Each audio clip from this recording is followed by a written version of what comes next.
Baik, Assalamualaikum warahmatullahi wabarakatuh. Perkenalkan, nama saya Halimah Lamanepa, kelas C, Prodi Manajemen, semester 2, Fakultas Ekonomi. Baik, di sini saya akan mempresentasikan hasil kerja tugas saya, yaitu hukum bisnis.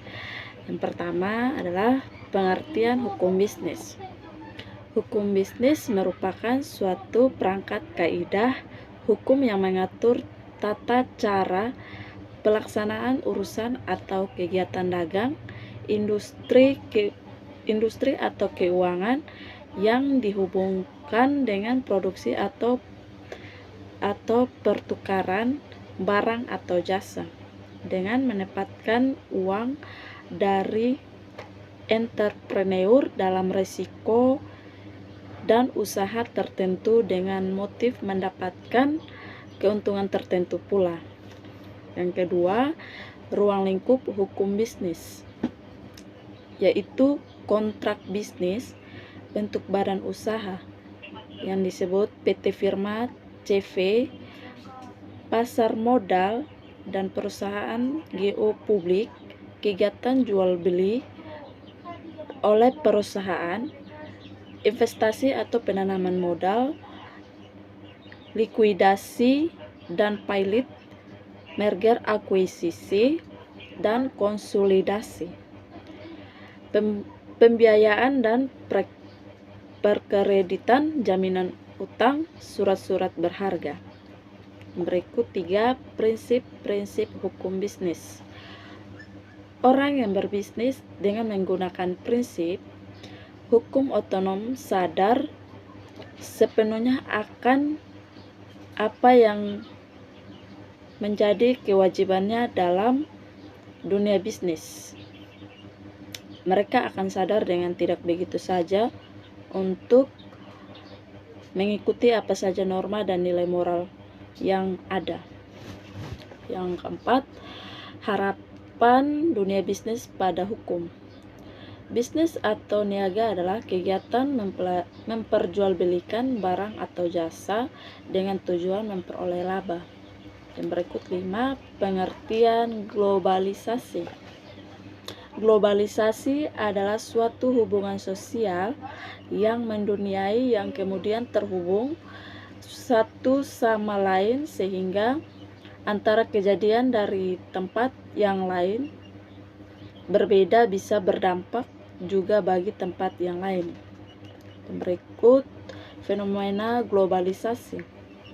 Globalisasi adalah suatu fenomena khusus dalam peradaban manusia yang bergerak terus-menerus, masyarakat global, dan merupakan bagian dari proses manusia global itu.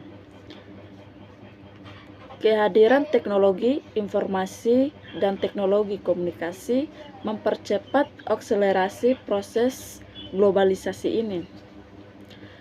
Globalisasi menyentuh seluruh aspek penting di kehidupan kita.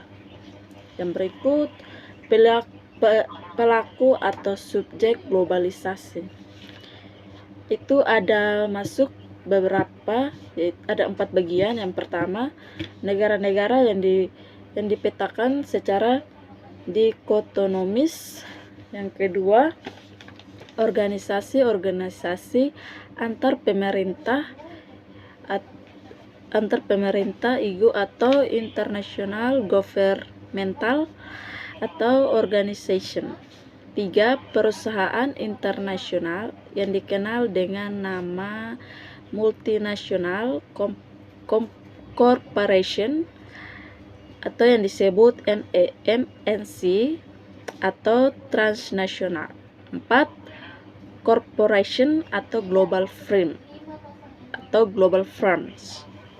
Berikut globalisasi ekonomi adalah peningkatan integrasi ekonomi dan saling ketergantungan ekonomi nasional, regional, dan lokal di seluruh dunia melalui intensifikasi pergerakan lokal barang dan jasa teknologi dan modal lintas batas semua negara pun perlahan menghapus hambatan perdagangan dan membuka tol lancar dan akun modalnya. Yang terakhir, dampak globalisasi. Dampak positif dari globalisasi adalah terjadinya perubahan tata nilai dan teknologi, tingkat kehidupan, ilmu pengetahuan dan teknologi yang lebih baik. Sedangkan dampak negatif dari globalisasi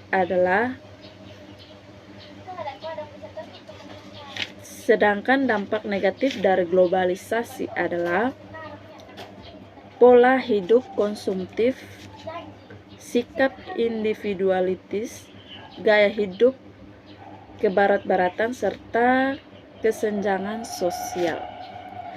Baik, terima kasih atas presentasi saya. Shalom.